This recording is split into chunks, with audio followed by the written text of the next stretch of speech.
Okay, great. All right, so we'll just get started. I'm gonna pin my, can you guys hear me okay? And if you guys need to, you guys should be familiar with the chat boxes on the right side. And then feel free to ask questions throughout the session so I can see it. So welcome guys to our second live session for the Spencerian course. For those of you who were able to join me the previous session, so the purpose of these sessions is to provide some group feedback on homework exercises, help answer any questions, provide some additional tips and demos to help you guys along in your journey. So hopefully the extended time you guys had to work on your homework exercises and to post your work has been somewhat helpful. But I did want to, I'm gonna just flip my camera right now. I'm gonna flip here. Okay. So you guys should have seen that there was some of you guys were posting your last homework. And I just wanted to share just two examples of just progress. And this one I think I believe this is yours, Deborah's, right? Because when I printed it out, the name wasn't on here. I think this is yours, Deborah. Okay, so here is the before. So remember, I had you guys write out like your first piece before you even started learning Spencerian. Obviously from this, I was assuming that Deborah had some sort of Spencerian background or experience just because of like her letter forms and like the way that she was writing her letters. I knew it wasn't like an absolute beginner, but at the same time, it was really encouraging to kind of compare that with her after. So this is her after. Maybe I should have cut it so we can like kind of compare the two. But one of the things that I noticed here is obviously like a lot of students that do take my courses, a lot of them are very unfamiliar with uppercase letters or they don't feel as confident. So that's kind of like what I'm noticing for both my Spencerian and Copper Plate courses. And that's been something that I see very visible improvement in your uppercase letters. So that was the first thing that I noticed was that before there was no uppercase letters, and then afterwards, just seeing these beautiful uppercase letters, and just like it kind of shows a confidence in just even attempting these uppercase letters, but even all of the proportions and the placement of the shades. So really, really great improvement. Another big improvement I've noticed from the before and after is with the spacing. And so you can see that some of the spacing was a little bit further apart from each other, and then some of the spacing in the words were a little bit more condensed. But then as you look at her after, overall, when I'm looking at it from afar, it definitely looks more balanced. And that was something that I noticed in terms of noticeable improvement in terms of the after. And something else to note here is as you guys look at these comparisons, so the reason why I'm kind of going through this in terms of my feedback and what I'm noticing for your progress is I would love for you guys to do this as you look at your before and after, because it's so easy for us to focus on the things that we're having a hard time with, but it's so important for us to celebrate those improvements and progresses, no matter how big or how small. Okay, so that's kind of like what I wanted to demonstrate here as I'm doing this. But another thing that I noticed here is just the shape of her ascender and descending these stem loops. So if you notice, all of these loops in her before were very narrow. The B, the Y, the L, and the F. But as you guys have worked very hard in the course, we talked about using the specific guide sheets for the stem loops. Let me see if I have that guide sheet with me here. But it's the guide sheet where we were talking about, oh, this one right here. To show you guys again. Okay, so this was a guide sheet that I've created, and you guys should all have this in your course downloads. So this guide sheet is going to really help you guys to open up your, the extended stem loops. So with the upper as well as the lower case. And so that's something that I've immediately notice from her before and after. You notice that her L's here, the F and the B is a lot more open compared to the before. And the last thing that I noticed is the proportion for the letter forms. You can see that the P for the before went all the way down to the last descender line here, where we talked about for both of them actually, for the P in Spencerian as well as the sample. But then as we talked about in the course, the P is going to stop here between your first and second descender line. These can be seen as like minor, things, but they actually do make a big difference when you look at someone's work and you know that they know the proportions of the letter forms, even the placement of the shades, as well as the openness of the stem loops, and even just like the ratio of like how much width and height of these letter forms. These are all the specifics that we talked about in the course that I'm really seeing you guys implement it into your work. So it really makes me happy to see these kind of improvements. This one is by Perla. So this was something she posted recently. I believe I saw this also on her Instagram. So this is your before and after. It's a little bit harder to see because of the printing. I was trying to lighten it up a little bit. And here we don't have the guide sheet to kind of reference to when we're looking at this piece. But again, first thing I notice again is like the uppercase letter form versus the after, the before and after. For the S, there was no even, uppercase letter for that. And then the proportions also, the F here seems a little longer. And then some of the P letter forms is a little bit improved. The F is improved because here the intersection of the lower stem loop is going up towards the waistline when actually it should be stopping either at between your first and second descender space. And then just generally spacing wise, I think that's something that we emphasize a lot in terms of connecting your letter forms. If you guys remember, we are trying to aim to space our letters about 1 1/4 units apart. And obviously, like when you guys are writing and you're kind of getting into the groove of the movement of your hand, you're not going to be able to see or hit that like 1 1/4 unit exactly. But for me, what it does to me mentally when I'm writing is it really forces me to envision that 30-degree connecting slant, as well as making sure that the letters, the spacing is, much more spaced apart than I think, because our tendency is to kind of keep it very condensed, but it kind of forces me to space it out a little bit further. So that's definitely something that I'm noticing between the two. Another thing, similar things, improvements of the stem loops here. You see how it's very, very narrow, and then I can see the intentionality behind, going from your right curve to your left curve, like shading on the straight line, and then ending it with your right curve. And so hopefully, like as you guys now know that the letter forms are being broken down into all of these basic principal strokes, when you're writing out the letters, it can kind of cause you to think about each stroke as you put it down. So that's something that I just wanted to share as an encouragement.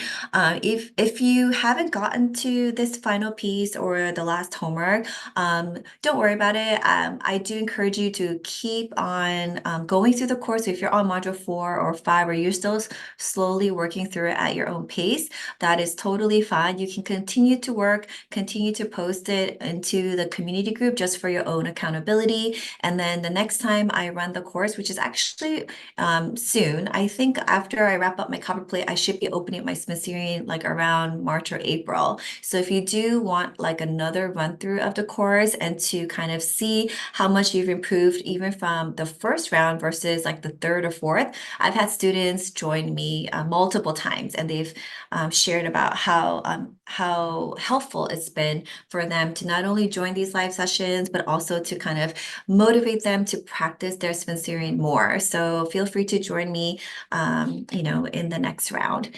Okay, so let's move into our homeworks here. So Last time we talked about our individual like letter forms in terms of our lowercase letters. So today I really want to focus on the connections as well as, so we're going to do module 4, 5, 6, right? So we're going to do the connections as well as we're going to hit upon the uppercase letters. So we're going to get started with just some of my observations as I'm looking at your connections for just your lowercase letters, okay? So this is by Eric. I'm not sure if Eric is here with us today. He was here last time, maybe not, but it's okay. Okay, so first, great spacing. I really see the improvement in, again, like spacing at your letter forms, making sure they're not too tight among each other. One thing I did notice is that for the B's, make sure you're not curving it in too much. It shouldn't be so close where you're kind of forming this oval shape, right? But remember that the whole premise of Spencerian script is that angular oval. It's not like a complete oval, whereas sometimes I'm noticing that some of the letter forms are looking more of like a copper plate oval. So if this is a copper plate oval, like the Spencerian O is a lot more narrow. So for example, let me see. So if a copper plate will be like this, right?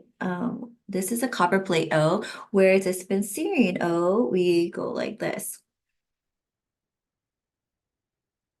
You see how it's a lot more narrow. And so that's something that I'm also noticing with the B's. We talked about how the B, this width of this B should only be half of your unit space. Actually, let me zoom in a little bit closer here so you guys can see better. Okay. Okay, you can see. Okay, so I don't know if you guys met, so here is our slant line and here is our slant line here, okay? So the B here is just, the width of the B should be half of your unit space. So that's something to also keep in mind as you're doing your Bs, is making sure that you're pulling this up for your right curve a little bit, faster than, you don't want it to go all the way out to the right here. Whereas in this letter form, it's taking up most of that unit space and it's causing this shape down here to be more of that ladle, copper plate oval instead of the Spencerian oval, okay? So this oval is great. You see how this one right here is nice and narrow, and that's kind of like what we're aiming for. So notice all of these beads. You see how they're a little bit more rounded compared to the O? So you want to watch out for that. Another thing that I am noticing is for, let me see. Okay, so when you guys are doing your letters like D or P or any of the letter forms that ends with a square, begins with a square top or ends in a squared bottom. So here is your letter D right here from the exemplar, and then letters like P right here and T. Okay, so letters D, P, and T, I personally think that it's really nice to have that clear like square top and bottom. And so if you see how this D right here has a really nice clean square top versus this one's a little bit more rounded. If you're able to just go back up here and then kind of make that like very edge, like sharp edge on the top. I think it kind of brings a nice clean like start to the letter for those short semi-extended letters. Okay, so that's something I wanted to talk about in terms of your D, P, and T's. Okay, let's look over here. So again, same thing here with the T. Make sure you are hitting that first ascender line, go all the way up here and have that nice clean square top for the T. For your extended stem loops, we're gonna continue to use this guide sheet that I talked about, this one right here. Okay, that should really help you to get that shape right so that your ovals here are not going to be collapsing. So this right here should be this is your right curve and then your left curve. So it should be more open like that before you go down on your straight line here with the shade. Another thing to just keep in mind is let me see if I can find that example here. Oh, for your C's. For your C's here, I really want you guys to be careful with not doing it for, let me see if I can demonstrate this better. Some of the C's, I just want to make sure you guys are hooking it more. So it kind of looks like a C. Okay, so just make sure that this comes down a little bit more to give it a little bit of a hook before you come around. And then there was an example of watching the angles of your turns here. Okay, so here's one example here with the N. And this is going back to the basics. So we talked about how we're doing the left curve and the right curve. Okay, so if this is our left curve, okay, and this is our right curve, and then we have our straight line down on your slant, okay? So this stroke right here is connecting your left curve going down to the straight line. This turn right here is a little bit tricky. You know, for me, I envision kind of like a fin, like a shark fin. And so or check mark. And so you just don't want it to be super sharp, like pointed. But you want it to have a little bit of that curve. So let me see if I can do it with my nib here, just to show you guys. But those are things that I'm kind of looking for as I'm looking at your homework, is making sure it's not so sharp like this, but it's going to look more like this. It should have a little bit of a curve here, a very gentle curve as you transition from that left curve to that straight line. Okay, let's see. Other than that, so we talked about just making sure all of these D's here, you see how this one is going down like this? Okay, so I would just go back here and just make sure you're on that slant line and fill it in with your nib. And you can see how it kind of gives that nice like top of the D. Okay, so watching out for your square tops and bottoms for those letters, watching out for these connections here so that they're not so sharp. Okay, you don't want it to be so pointed here, but you want it to be slightly rounded with that angular curve. Okay, and then yeah, so I think that's what I was trying to kind of point out here. I'm noticing this sharp edges. That's something that we can practice when you're doing the basic drills. Another thing to notice as you're working on your letter forms is making sure that the A is going to have that flat edge. Okay, so going like that. So there should be a little bit of that flatness on the top before you angle down, add a shade. Oops, and come back up, straight line, and then exit out, okay? And this one actually is a little bit more rounded than I would like. So let me try it again.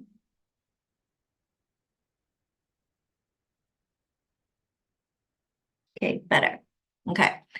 Okay, so that's something that I'm always looking for is this A's for the flat top. And then watching out for the roundedness. Okay, so the letter W here, the reason why I kind of made a mark here is because we want this to have that really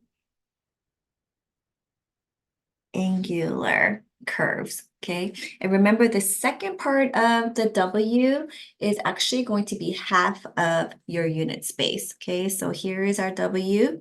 Here is that nice curves, right? This first one is going to be 1 unit space apart, but the second part of the W is going to be half unit space, okay? So it's not the same, okay? So the spacing between here and here should not be the same, okay? Let's see. Let's see if we can move on to another homework here. Okay, so this is Deborah's homework. Beautiful, really nice kind of spacing here. You notice that it's very even, spaced apart. One thing I did want to, okay, this is where I felt like the C was really nicely hooked here. You see how I notice it's kind of down a little bit. I do want you guys to kind of have that shape here for this C. But I do after you guys write a word, something I like to do also is to look at my word and see how my spacing is between my letters. So in terms of this particular example here, I noticed that the spacing between the L and the I is a lot closer than your I and your O. And you can kind of see even between your E and your L. Okay, and that's because these are all kind of going down straight here. But you notice that this might be about like 1 unit space apart. Whereas from here to here, you see how it's a lot more wider, okay? And so you can try this again. So whenever you notice that in your words, you just want to write it again and try to just work on the movement of your hand to kind of push your letters to the right, as you keep in mind of that 30-degree kind of dip stroke. Okay. Something else I want to talk about was your connection of your Q to your U. So you notice here, I'm gonna try to, let me grab a blank guide sheet here. Okay, so we talked about 2 different ways to write a Q. You have this version here, okay, where you have your entrance stroke, your angular oval, straight line down, and then this curve right here actually should be a left curve, right? But you notice that it was going parallel, and then all of a sudden it kind of shifted because from what I'm thinking is Deborah was, wanting to go into your letter. Oh, sorry, let me take it out of my protective sheet. Is what I'm guessing is that, Deborah was, she knew that the entrance for your U is going to be a right curve, right? And so after doing this Q, all of a sudden we have to pivot and transition to that correct entrance stroke. So I do want to talk about some options. So if you know that you're going to go from a Q to a U, there are 2 ways to do this. Let me just write it right here.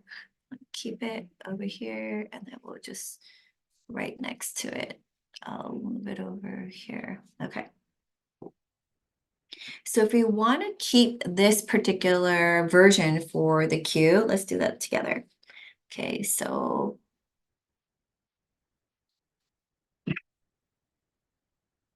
here's your Q.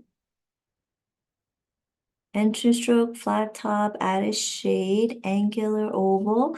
We're going to go straight down on your slant. Okay, and then add a pressure here, parallel up.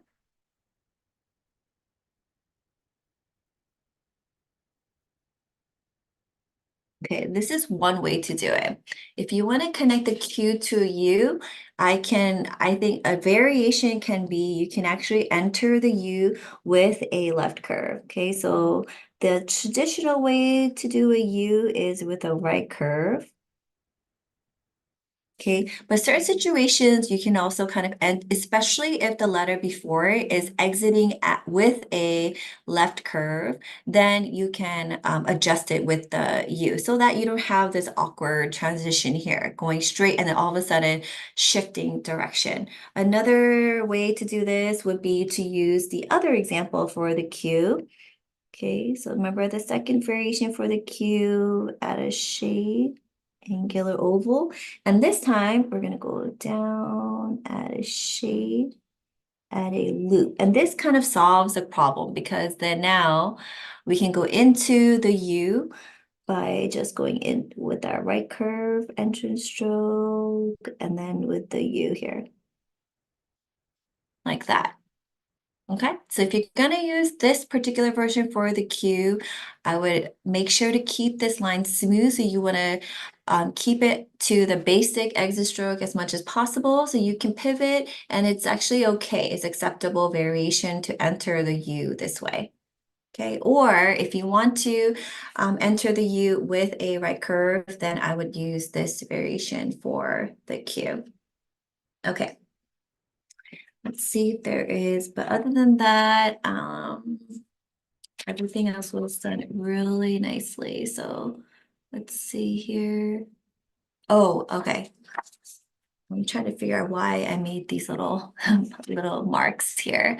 Okay, so beautiful script, such nice spacing. You can see how, your eye is just going from left to right, very balanced. And this one I think is because it was hard to see the guide sheet here. Okay, but if we were to extend it out like this, okay, you can see that the transition from your entrance for your L, and then remember the left curve and a straight line, you want to intersect that stroke at the waistline. Okay, so it was a little bit lower here. Okay, so with the L, that's something to keep in mind. So let's do it down here. So right now, it was done kind of like this, where the intersection was done lower like this, right?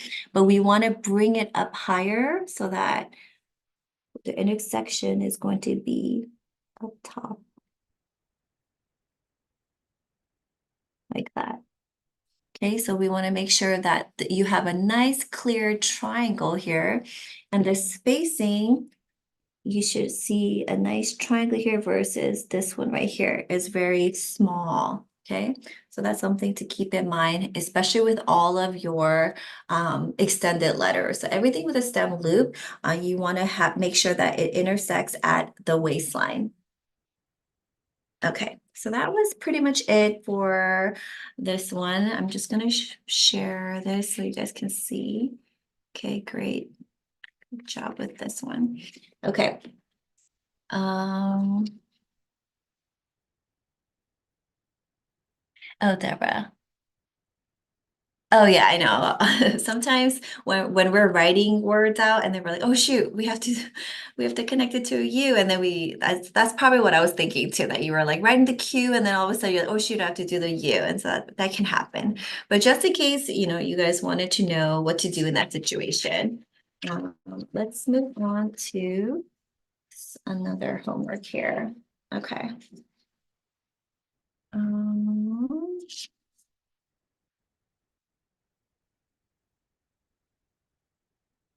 Okay, last one for the lowercase letters in general. What I did want to kind of point out here, okay, is when you look at this as a whole, okay, Spencerian is not as shaded as copperplate in terms of it's not a very heavy script. However, I do think that there is beauty to really adding the shade, to really make it stand out. Let me see if there's an example here. Okay, hold on one second. This one, oh, I think it's Carlos too, but let me pull up Lindsay's. Okay. Okay. So if you compare this one's a little bit, it was a little bit harder to see. That's just why I didn't use this as an example. But what I want you guys to be mindful of is that for Spencerian, I personally think that there is so much beauty to adding the shade at like the right place for the letters. It just gives the right kind of look to Spencerian. So you notice that with the script here, the letter forms are really beautifully done. However, I'm not really seeing a lot of the shape. Like it looks a little bit more of like a uniform, like a monoline script. Okay. Whereas, for example, with Lindsay's script here, you can see where certain like the shades are being placed. And granted that she's using probably walnut ink, and this one might have been done with Sumi or something else, but I do want you guys to see the difference. You notice that, if you look at this as a whole, you do see certain dark shades being placed in specific places, which I feel like gives the script a very interesting and beautiful like delicacy as you look at it from afar, versus, being a little bit more conservative with where you're putting the shade. So then sometimes it'll be hard for me to see where is the shade actually being placed. So if you have a lighter hand and you feel like your script is going to be generally pretty delicate as a whole, I do want to encourage you guys to try to add more shade to the letters. So for example, if I were to kind of add, let's see if this is going to help. I'm going to use ink, so it might have like a different look, but if I were to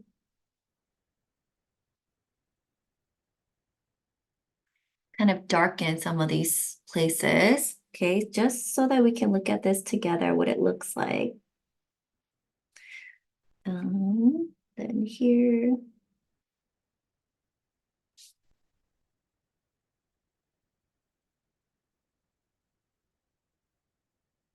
And then we talked about how you can add a shade to ends. And ends.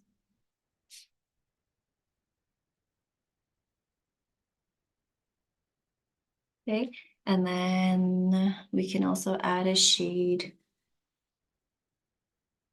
Actually, that's good enough. But you notice that even as I'm adding a little bit more shade to these letters, it kind of gives more weight like throughout the piece. Okay, so that's something to also just kind of see if your hand naturally is very light, and but it shouldn't be a model line script. Okay, Spencerian is naturally very delicate, but at the same time, oh, I'm so sorry.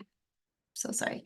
It should be a very delicate script, but at the same time, you should be able to see where the shades are being placed. Okay, so that is something to consider as you're doing this. And if you wanted to, even with the S's, I know generally like with the S, we don't add a shade, but then if you wanted to make your Spencerian a little bit more like heavier, you can add this shade at the bottom of this S, okay, like that.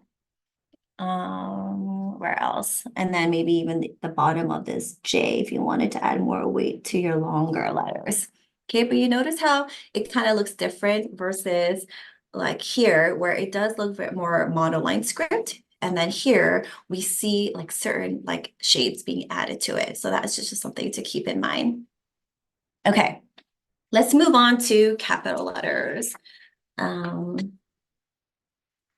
Okay, I just want to share with you guys, this is Lindsay's homework.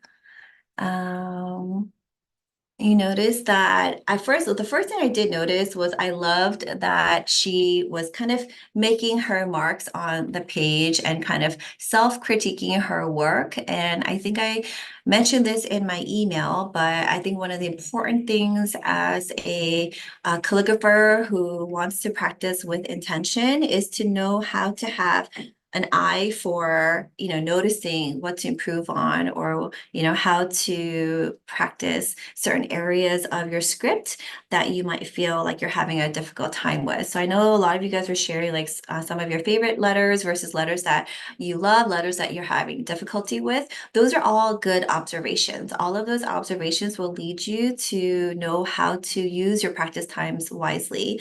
So I just really, really love seeing like reading your observations as well as seeing all of your like little notes that you put on your paper. Okay, so this is the uppercase letter. Again, all of these letters, I hope you guys are finding the guide sheets to be really helpful.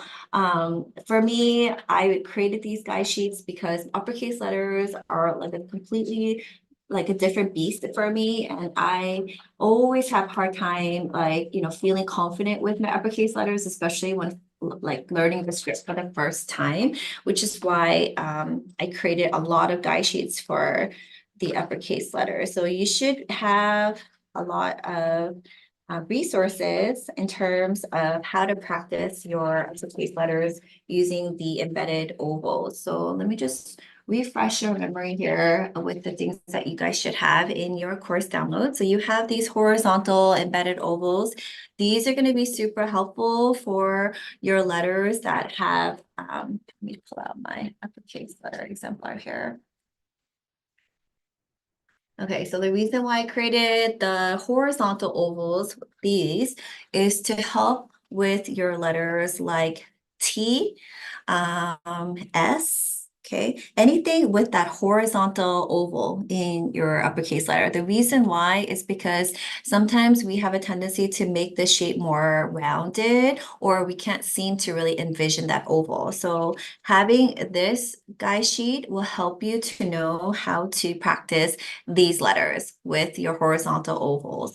And then, of course, we have your regular ovals like these, okay? The ones where the oval is 2 units units apart wide.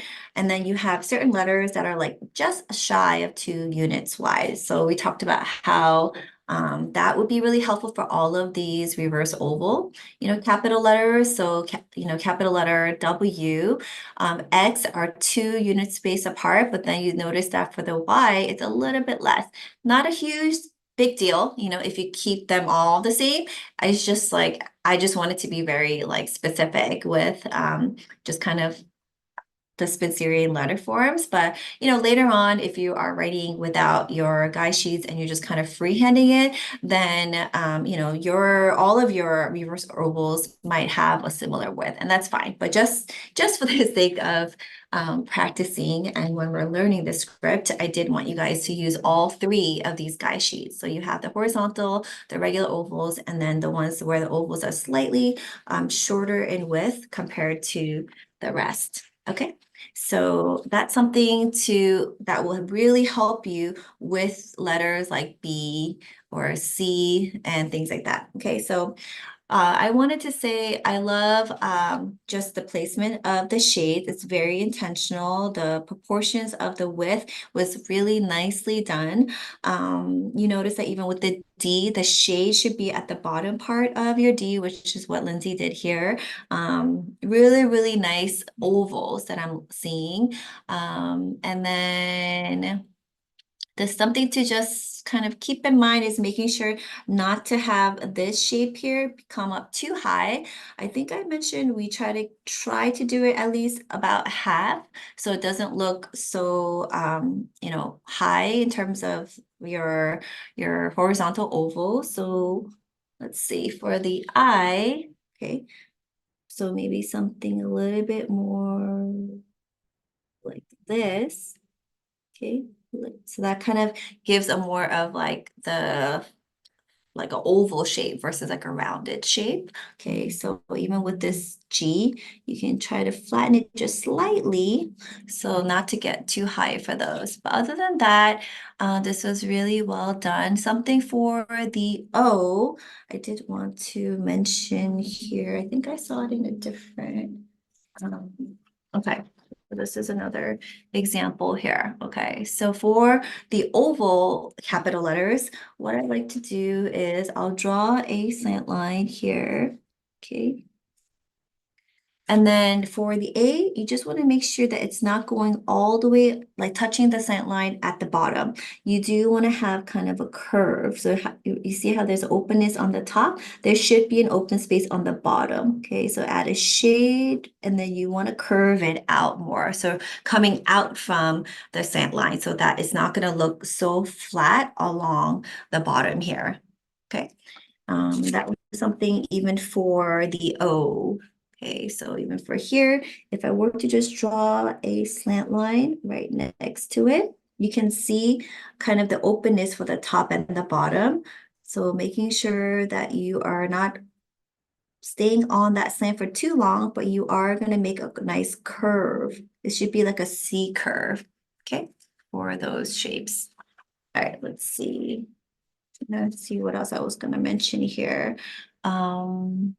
With the V's, I feel like everything I was going to mention, Lindsay already kind of marked it down here. So, okay. Okay, yeah. So with the W here, the reason why I put an arrow here is because the W, the shade for that one is going to be in the middle. I know it's confusing because some of the letters we're saying that the shade should be along the bottom part of your letters. Like for instance, like letters like M or N, it's going to be at the bottom part of your letter. But for letters like W and X, we wanted to lift that shade up a little higher. Okay, so let me do it here right next to it. Okay. So this is going to be 2 units. So instead of, I want to, oops, add a shade here and then release. Okay, a little higher. Okay. So let's do it here. Come around. Shade release. Okay, It's going to be a little bit lifted for the W. Okay, so similar to your X here, which is well done. Okay, do you guys have questions for your uppercase letters? Let me go through the other ones in terms of what I was going to mention. Oh, the L. The L is tricky. So let's go back up here to the L's. Okay, and this L too. You see this L right here? So the tendency for the L is to kind of veer away from that slant line a little bit too early. So if this is your slant line right here, okay, we want to make sure that the weight is going to be more on the slant line before you kind of diverge out. So, and also the shape of the oval for the left part of this should be along your baseline. So the oval shape here should go like this. You just want to imagine a horizontal oval along your baseline. Okay, something like this. So instead of angling up this way, okay, you want to make sure it's kind of staying grounded along your baseline. So let's do it together here. Let's go back to our guide sheet. Okay. Here's our L. Okay, so here's our slant. Lovely. Okay. So we're going to start up here and then we're going to curve it down. Make us, I think my ink is drying up. I like to do scribble marks to make sure that the ink is flowing well. Okay, so we're gonna stay on your slant. Come down as shade, horizontal loop, and then pull it up. Okay, so you notice that the shading here is, I don't know if you guys can see that well. Lighten up it a little bit. Okay, so the tendency is to kind of try to move it over a little too fast. And what that does is if you do that, then the letter seems like it's kind of tilting more to the right side. And this is a tricky letter, but you want to make sure that you are staying kind of close to the slant line as you do the shade, and then making sure that this loop here on the bottom is horizontal to your baseline. I find that that really helps me to kind of get that shape right for the L. Okay, so, but generally the basic L, I don't really find is very pretty for Spencerian, but if you wanted to do more flourishing for the L's,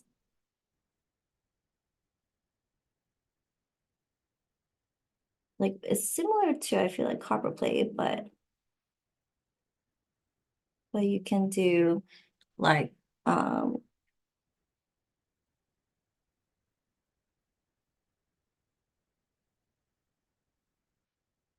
okay, but generally, this is the basic shape right here. The shade here is still along the slant line. But if you wanted to kind of add in this horizontal oval here, you can do that to kind of bring some weight to the left side of the letter L. Or we did talk about even adding like a loop here can be a good variation.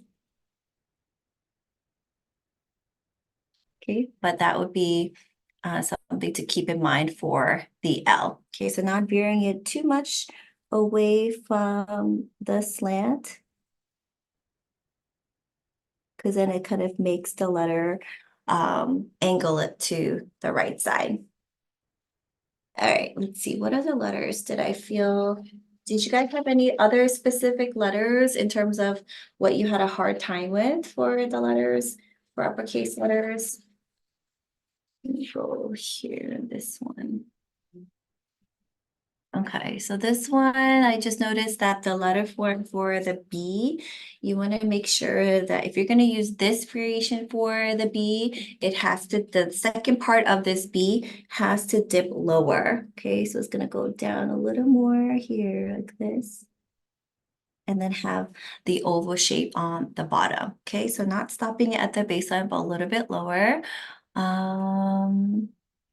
Other than that, you know, we talked about having this nice horizontal over here and using the guide sheet for that. And the way that helps me to, make sure I'm not going too rounded here, is to do half of the space between your waistline and your first center line. Okay, so making sure this is only at half. So this went a little too high. So once this stroke hits a little high, then it becomes more rounded. So I like to just envision the intersection point when I make, as soon as I'm kind of coming down here with the eye, the shading here, right here, and my pen is coming around, my eye is actually looking at this part right here because I want to make sure to hit that spot as I'm curving around. So that kind of helps me when I'm working on these letters with all of these horizontal, ovals. So even with this one right here, you see how it looks more rounded. So in order for me to make sure it doesn't do that, this connection point right here, you see how it's a little higher than the midpoint. So first of all, you want to have the right width apart. This stroke here should come all the way out here, is 2.5 unit space wide for the bottom of this horizontal loop. So right when I'm coming up here and I'm curving around for the S, adding a shade to the bottom part, which is done really well, I then look at the space here to the right, to the left of my letter to make sure I'm hitting that line. And I'm also kind of curving it around and making sure I want to hit the midpoint right here. Okay, so a lot of these things, especially right now, as we're being very technical, we are going to have to really take it very slow. Even for me right now, sometimes I will refer back to my notes because when you're freehand writing, it's hard to really notice those ratios and stuff. But then when you're practicing each of the letter forms separately, it's very important to make sure to hit those markers. Okay, so as I'm coming down here for the shade for the X, I'm looking at this point right here, and I'm also looking at this point to make sure I'm getting that right proportion for the width as well as the height for the horizontal oval. Oh, let's see, Barbara, is the D much like the S? The D is this one right here. Okay, so the shade for the D is also going to be along the bottom of that, but it is similar, I guess, in terms of the shading should be mostly within your X height, but I'm not sure what you mean by, is it like the L? The D right here, usually for me, I like to start in between my slant lines. I'm going to curve it down with a slight left curve straight down on your slant, add a shade here towards the bottom, add a loop here, okay, which should only take up about half of your, 1/3 or half of your unit space, okay, a nice narrow oval shade, come around. So I'm making sure to hit this part and this part, and then this part right here. There's 3 different markers to hit for your letter D, actually 4. So after I come around here, I'm looking to hit right here, this touch my baseline here, and then I come around, and then making sure that the inner oval is going to be 2 unit space wide. Okay, so that's your D. Capital Q. Yes, we can do Q. So the Q is going to, let me get my other. Okay, same thing with what we talked about with the letter W, not W, with letter, was it X? Um, you want to have the shade for that stroke be kind of like in the middle of your, okay, actually, let me use my oval embedded guide sheet. Okay, so this one is going to be your full 2 unit space apart for your letter Q. Okay. You're going to start a little bit below your waistline. Okay, so right along here is where I'm going to start. We're going to come around.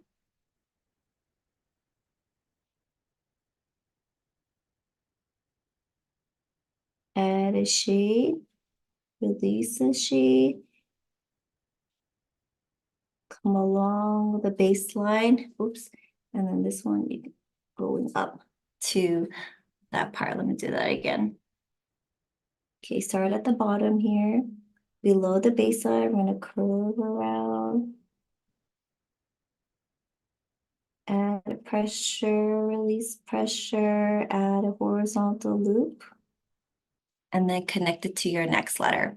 So the shade is going to be more along the middle instead of the bottom. Okay, so it shouldn't be heavy at the bottom. Like it shouldn't be like this.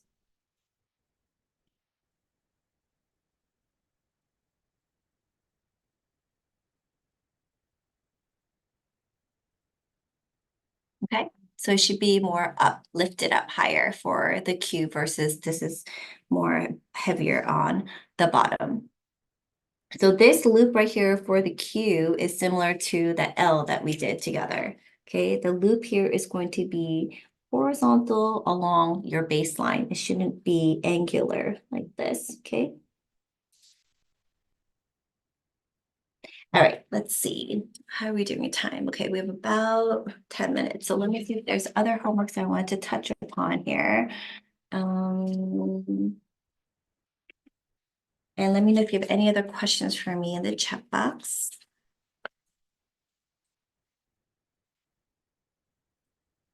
But are you guys feeling comfortable writing out the words with your capital letters? I think for me, for Spencerian, once I keep practicing the connections and the words, I kind of feel like I'm going into a rhythm of things.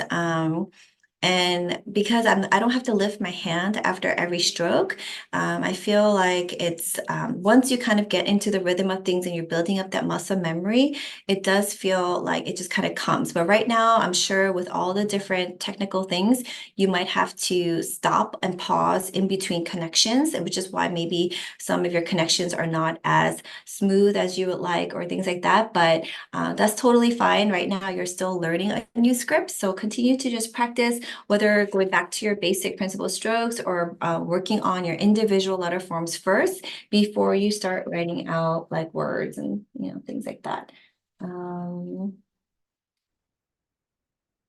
don't think there was anything else except for numbers. So I think that was it. Yeah. Let me see who was asking about this one. Oh, Perla, you did ask one more thing before we go into letters. Is you were asking about the connection between O and the N. So I just wanted to demo that real quick because I did see that in the connection in the community group. Okay, so O and to N. Okay, so let's zoom in a little more here. Okay, so this is how I would connect an O to an N. And if there's any other connections that you want to see, feel free to just let me know here. Okay. So we're going to begin your O with your left curve. Okay, here's our baseline. Okay, right here.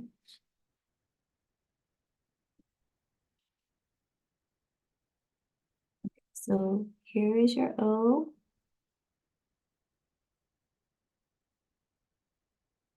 Okay, and then here is your N.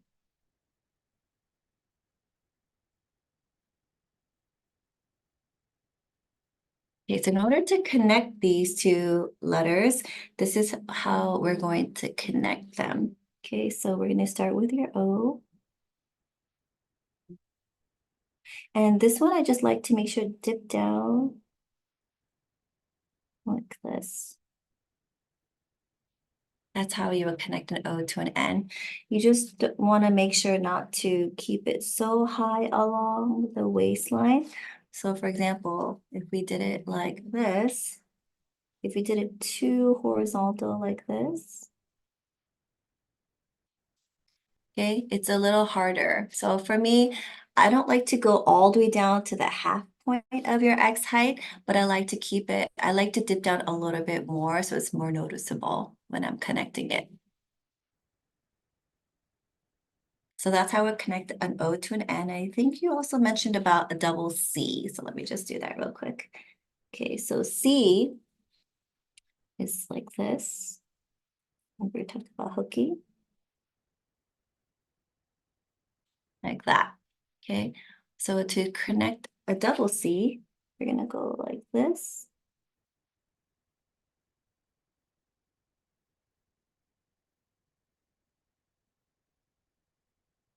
That's how you would connect a C to a C. A B to an E, of course. Okay, let's do a B.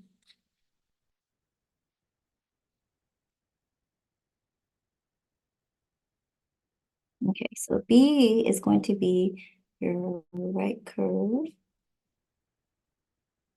your left curve, oops, left curve, add pressure, move to the half, and then come out. I feel like my hand is still not warmed up fully. Okay, and then this is your E. Okay, so connecting a B to an E would look something like this.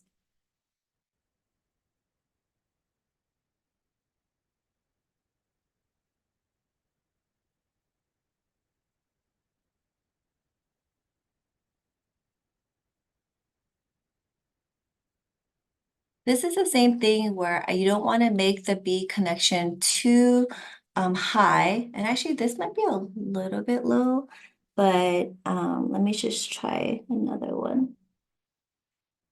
Because if we were to keep it too high up here, you notice that it's going to force us, the loop is going to be too hard to see.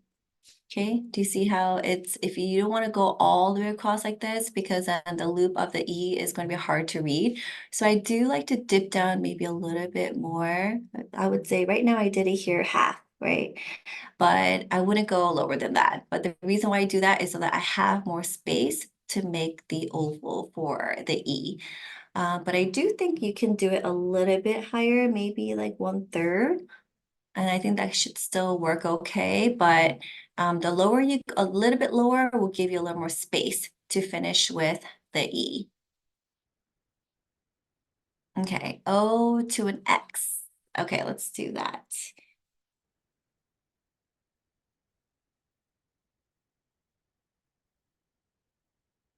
Here's your O. Okay, and then here's your X.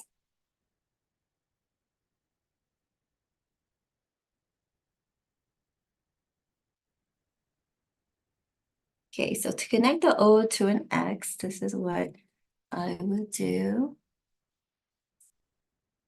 So you're gonna go O. Again, you're gonna dip down here.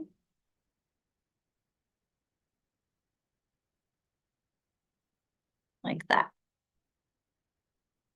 And the reason why, again, I dip down a little bit more so that I can go into this, like this would be kind of like a horizontal like curve before I go down straight to my X.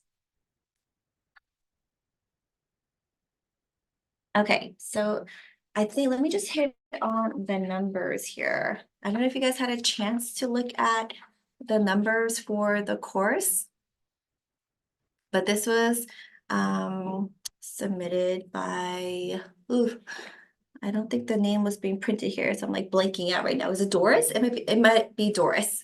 But the numbers, I do want to say that you want to practice on the numbers guide sheet. Because I had to make that one separate because some of the letters is going to go below the baseline and some of them are going to go above the baseline. So if you look at your handout here, oh, let me take it out of this sheet. So will be the last part of the session today. Okay, so you notice that most of the letters are going to be 1.5 units high. So the dotted line here is going to be half of your unit space. Okay, so all of these letters, most of them will be like, 1 through 5 is going to be half of 1.5 unit space in height. But then you'll notice that some of the letters are going to be 2 units high. So numbers like 6, 7, and 9. However, the 7 and 9 is going to go below your baseline. And then the rest of the numbers is going to be from your baseline to that 1.5 unit space high. Okay, so that's kind of like what I'm looking for when I'm looking at your numbers here.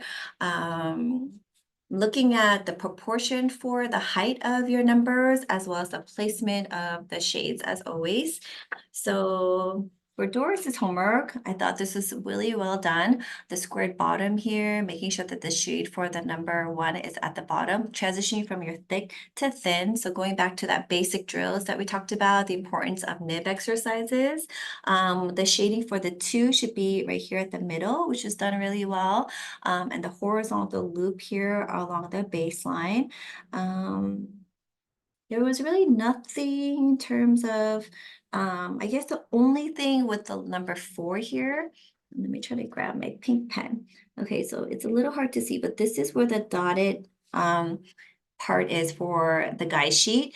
Okay, so the left part of the number 4 is a slightly shorter than the right part. So the left part for the 4 begins with a squared top, okay, and it goes a little bit below that dotted guideline. But then this right part of this 4 should hit that dotted line. So you just want to make sure that the number 4, the right part of the number 4 is slightly higher than the left part of the number 4, and it should not be going below the baseline. So this is your baseline here.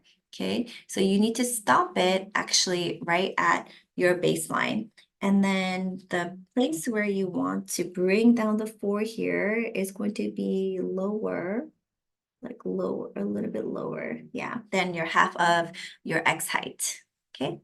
Number 5 was done well. Let me go back to,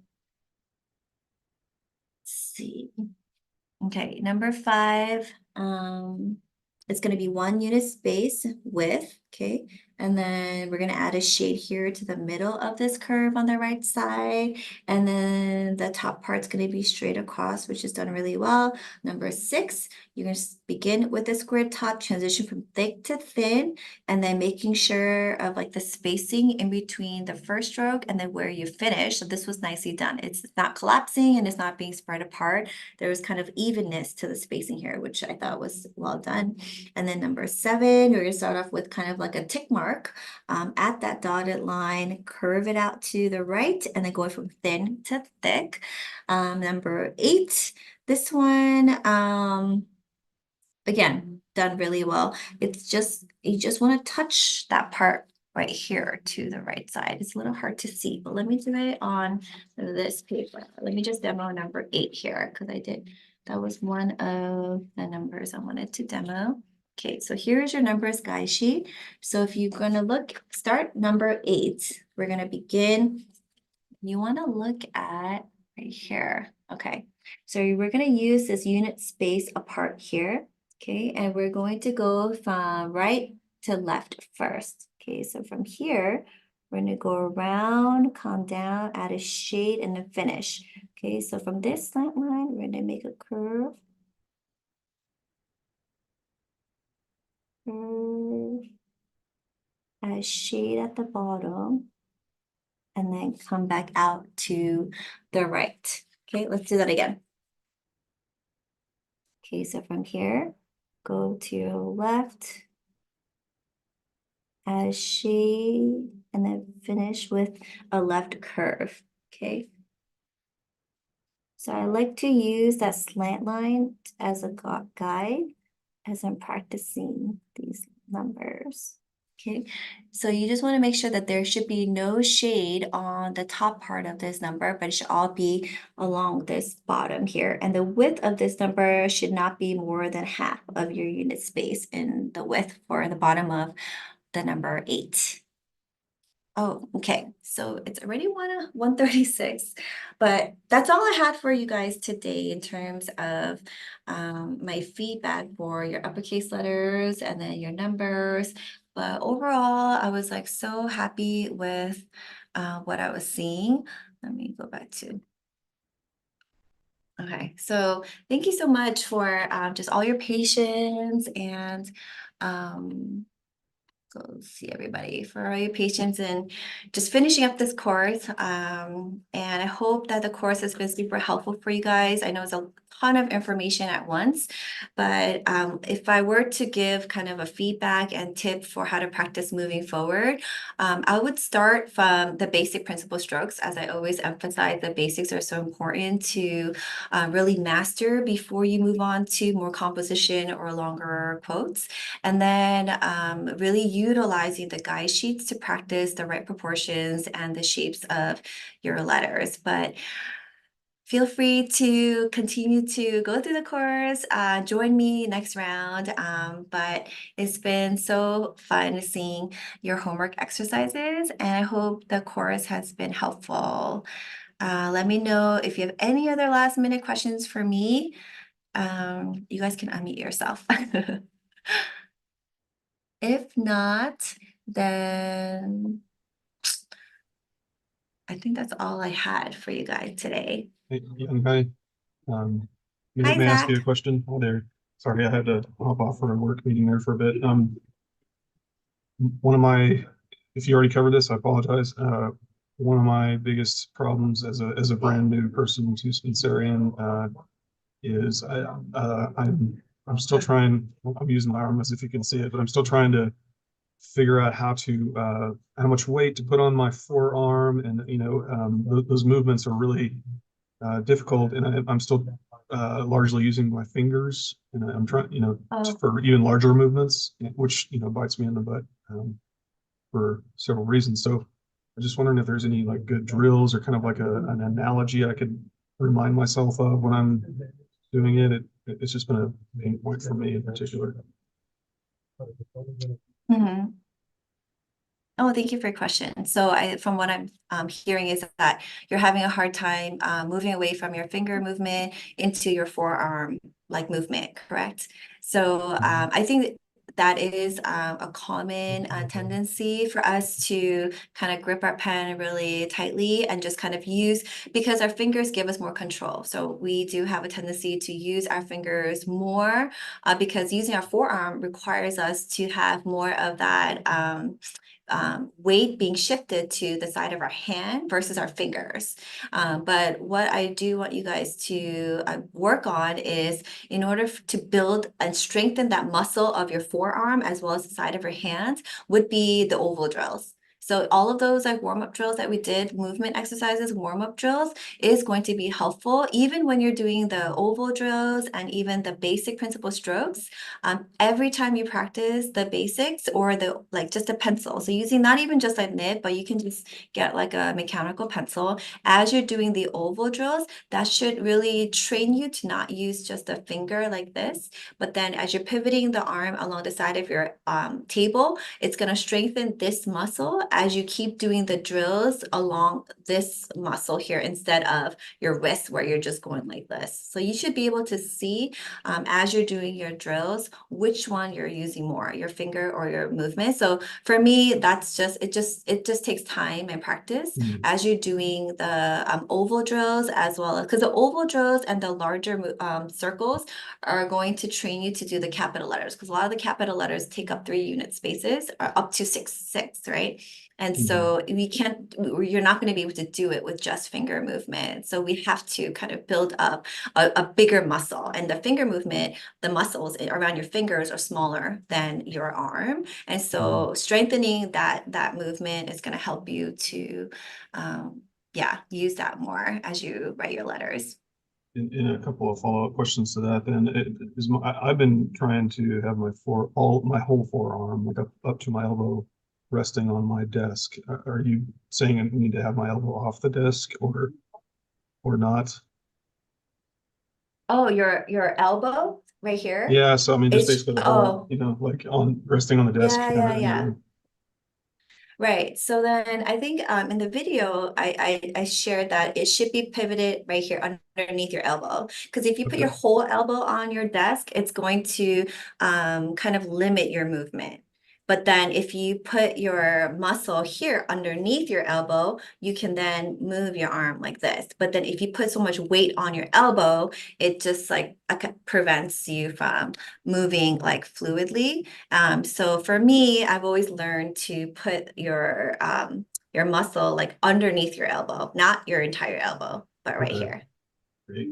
And Yeah. then finally for the oval drills, is the idea to move your fingers as little or not at all as possible, and just do it entirely generated by your forearm, basically? Okay, thank you. Yeah, you just I mean as you get like from the bigger ovals to the smaller ovals and then the height of your small ovals, right? You guys have that one, right? The one that goes from big to small. When your ovals are 3 unit spaces high, then you definitely don't want to be using finger. But obviously, like with Spencerian, we are going to use combined movement in terms of when you're doing the shade for the D's or every time you put a shade, you do need your finger movement because you have to kind of press down on your nib. However, all of the strokes should be done with your forearm muscle. So the bigger ovals definitely focus on the pivoting, focus on the gliding and control along the side of your hand. But then as you move towards the smaller ovals, obviously it's going to shift to your finger movement. So then when you go from your small ovals to your big ovals, you should like notice that you're using your finger, but then it should transition to like your side of your hand. And then you should see this muscle moving as you get bigger and bigger. So it's kind of like you have to use both in some sense, but you do want to train to have that bigger movement. Yeah, that's great. I just find that I can do the circle drills quite well and quite consistently, and then when I go to make a single letter, that movement seems to disappear, especially if I do it slowly. So I suspect it'll just become muscle memory at some point. Yes, yes, yes.